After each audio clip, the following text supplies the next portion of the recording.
The Seven Dials Mystery, Chapter 16. The house party at the Abbey Bundle drove over to Wyvern Abbey just in time for tea on Friday afternoon. George Lomax came forward to welcome her with considerable empressement. "My dear Eileen," he said, "I can't tell you how pleased I am to see you here. You must forgive my not having invited you when I asked your father, but to tell the truth, I never dreamed that a party of this kind would appeal to you. I was both surprised and delighted when Lady Caterham told me of your interest in politics." "I wanted to come so much," said Bundle in a simple, ingenuous manner. "Mrs. Makata will not arrive till the later train," explained George. "She was speaking at a meeting in Manchester last night. Do you know Thesiger? Quite a young fellow, but a remarkable grasp of foreign politics. One would hardly suspect it from his appearance." "I know Mr. Thesiger," said Bundle, and she shook hands solemnly with Jimmy, whom she observed had parted his hair in the middle in the endeavor to add earnestness to his expression. "Look here," said Jimmy in a low, hurried voice, as George temporarily withdrew. "You mustn't be angry, but I've told Bill about our little stunt." "Bill," said Bundle, annoyed. "Well, after all," said Jimmy, "Bill is one of the lads, you know. Ronnie was a pal of his, and so was Gary." "Oh, I know," said Bundle. "But you think it's a pity?" "Sorry, Bill's all right, of course." "It isn't that," said Bundle. "But Bill's a born blunderer, not mentally very agile," suggested Jimmy. "But you forget one thing. Bill's got a very hefty fist. I have an idea that a hefty fist is going to come in handy." "Well, perhaps you're right." "How did he take it?" "Well, he clutched his head a good bit, but the facts took some driving home. But by repeating the thing patiently in words of one syllable, I at last got it into his thick head. And, naturally, he's with us to the death, as you might say." George reappeared suddenly. "I must make some introductions, Eileen. This is Sir Stanley Digby, Lady Eileen Brent, Mr. O'Rourke." The Air Minister was a little round man with a cheerful smile. Mr. O'Rourke, a tall young man with laughing blue eyes and a typical Irish face, greeted Bundle with enthusiasm. "And I thinking it was going to be a dull political party entirely," he murmured in an adroit whisper. "Hush," said Bundle. "Very political. Lady Politico." "Sir Oswald and Lady Coote, you know," continued George. "We've never actually met," said Bundle, smiling. She was mentally applauding her father's descriptive powers. Sir Oswald took her hand in an iron grip, and she winced slightly. Lady Coote, after a somewhat mournful greeting, had turned to Jimmy Thesiger, and appeared to be registering something closely akin to pleasure. Despite his reprehensible habit of being late for breakfast, Lady Coote had a fondness for this amiable, pink-faced young man. His air of irrepressible good nature fascinated her. She had a motherly wish to cure him of his bad habits and form him into one of the world's workers. Whether once formed, he would be as attractive was a question she had never asked herself. She began now to tell him of a very painful motor accident which had happened to one of her friends. "Mr. Bateman," said George briefly, as one who would pass on to better things. A serious, pale-faced young man bowed. "And now," continued George, "I must introduce you to Countess Radsky." Countess Radsky had been conversing with Mr. Bateman, leaning very far back on a sofa. With her legs crossed in a daring manner, she was smoking a cigarette in an incredibly long turquoise-studded holder. Bundle thought she was one of the most beautiful women she had ever seen. Her eyes were very large and blue, her hair was coal-black, she had a matte skin, the slightly flattened nose of the Slav, and a sinuous, slender body. Her lips were reddened to a degree with which Bundle was sure Wyvern Abbey was totally unacquainted. She said eagerly, "This is Mrs. Makata." "Yes," on George's replying in the negative and introducing Bundle. The Countess gave her a careless nod, and at once resumed her conversation with the serious Mr. Bateman. Bundle heard Jimmy's voice in her ear. "Pongo is absolutely fascinated by the lovely Slav," he said. "Pathetic, isn't it? Come and have some tea." They drifted once more into the neighborhood of Sir Oswald Coote. "That's a fine place of yours, Chimneys," remarked the great man. "I'm glad you liked it," said Bundle meekly. "Wants new plumbing?" said Sir Oswald. "Bring it up to date, you know." He ruminated for a minute or two. "I'm taking the Duke of Alton's place. 3 years. Just while I'm looking round for a place of my own. Your father couldn't sell if he wanted to, I suppose." Bundle felt her breath taken away. She had a nightmare vision of England with innumerable Cootes and innumerable counterparts of Chimneys, all, be it understood, with an entirely new system of plumbing installed. She felt a sudden violent resentment which, she told herself, was absurd. After all, contrasting Lord Caterham with Sir Oswald Coote, there was no doubt as to who would go to the wall. Sir Oswald had one of those powerful personalities which make all those with whom they come in contact appear faded. He was, as Lord Caterham had said, a human steamroller. And yet undoubtedly in many ways, Sir Oswald was a stupid man. Apart from his special line of knowledge and his terrific driving force, he was probably intensely ignorant.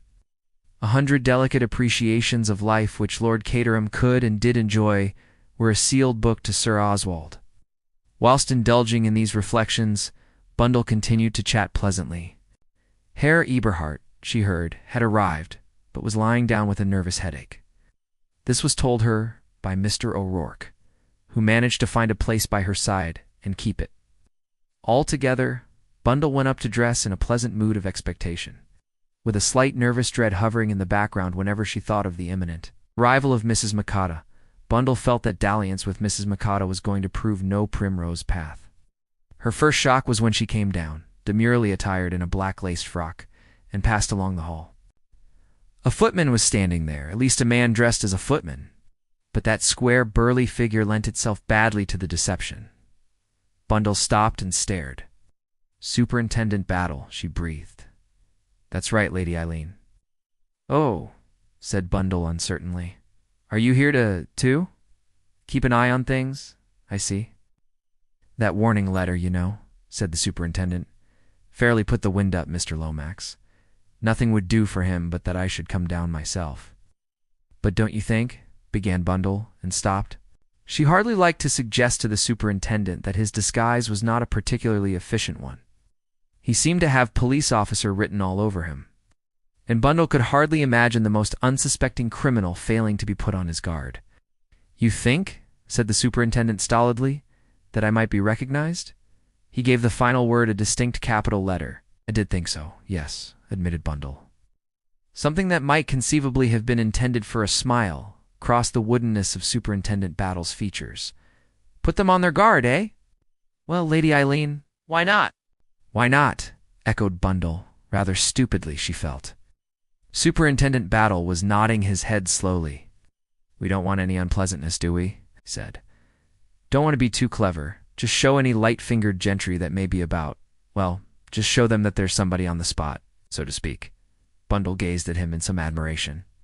She could imagine that the sudden appearance of so renowned a personage as Superintendent Battle might have a depressing effect on any scheme and the hatchers of it. "It's a great mistake to be too clever," Superintendent Battle was repeating.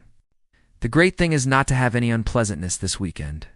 Bundle passed on, wondering how many of her fellow guests had recognized or would recognize the Scotland Yard detective. In the drawing-room, George was standing with a puckered brow and an orange envelope in his hand. "Most vexatious," he said. "A telegram from Mrs. Makata to say she will be unable to be with us. Her children are suffering from mumps." Bundle's heart gave a throb of relief. "I especially feel this on your account, Eileen," said George kindly. "I know how anxious you were to meet her. The Countess, too, will be sadly disappointed." "Oh, never mind," said Bundle. "Psh, I should hate it if she'd come and given me mumps." "A very distressing complaint," agreed George. "But I do not think that infection could be carried that way.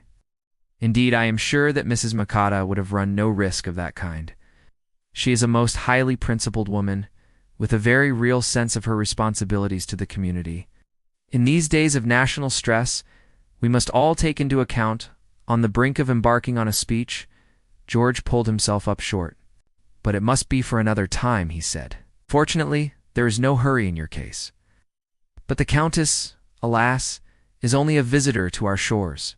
She's a Hungarian, isn't she?" said Bundle, who was curious about the Countess. "Yes, you have heard, no doubt, of the Young Hungarian Party? The Countess is a leader in that party, a woman of great wealth, left a widow at an early age. She has devoted her money and her talents to public service. She has especially devoted herself to the problem of infant mortality, a terrible one under present conditions in Hungary. Here is Herr Eberhard." The German inventor was younger than Bundle had imagined him. He was probably not more than 33 or 4. He was boorish and ill at ease, and yet his personality was not an unpleasing one.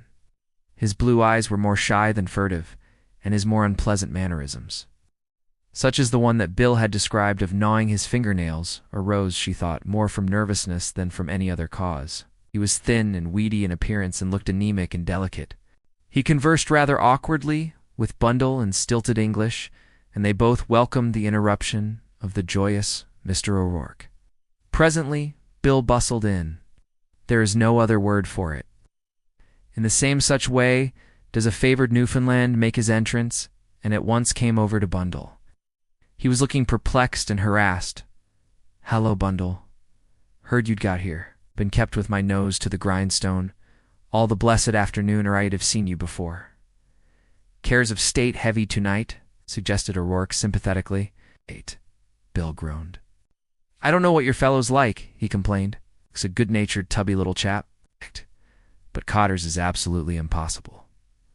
Drive from morning to night. Everything you do is wrong, and everything you haven't done you ought to have done." "Quite like a quotation from the prayer book," remarked Jimmy, who had just strolled up. Bill glanced at them reproachfully. "Nobody knows," he said pathetically, "what I have to put up with." "Entertaining the Countess, eh?" suggested Jimmy. "Poor Bill, that must have been a sad strain to a woman-hater like yourself." "What's this?" asked Bundle. "After tea," said Jimmy with a grin, "the Countess asked Bill to show her round the interesting old place." "Well, I couldn't refuse, could I?" said Bill, his countenance assuming a brick-red tint. Bundle felt faintly uneasy. She knew only too well the susceptibility of Mr. William Eversley to female charms. In the hands of a woman like the Countess, Bill would be as wax. She wondered once more whether Jimmy Thesiger had been wise to take Bill into their confidence. "The Countess," said Bill, "is a very charming woman, and no end intelligent. You should have seen her going round the house. All sorts of questions she asked." "What kind of questions?" asked Bundle suddenly. Bill was vague. "Oh, I don't know. About the history of it, and old furniture, and all sorts of things."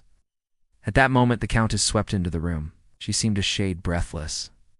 She was looking magnificent in a close-fitting black velvet gown. Bundle noticed how Bill gravitated at once into her immediate neighborhood. The serious, spectacled young man joined him. "Bill and Pongo have both got it badly," observed Jimmy Thesiger with a laugh. Bundle was by no means so sure that it was a laughing matter.